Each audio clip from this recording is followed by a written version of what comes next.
Live mula sa ABS-CBN News Center, Manila, ito ang TV Patrol!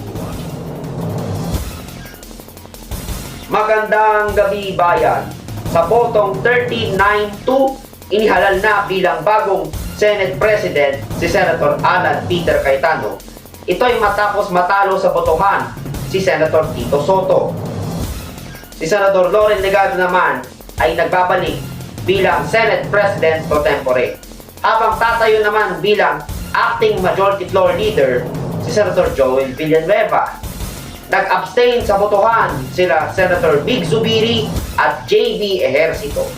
Nagpapatrol, Joji Codilla.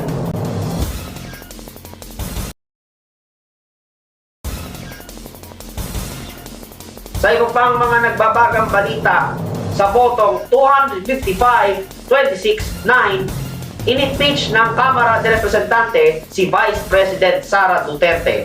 Nakatakdang i-transmit ang Articles of Impeachment sa Senado. Nagpapatrol, Josephine Cavite.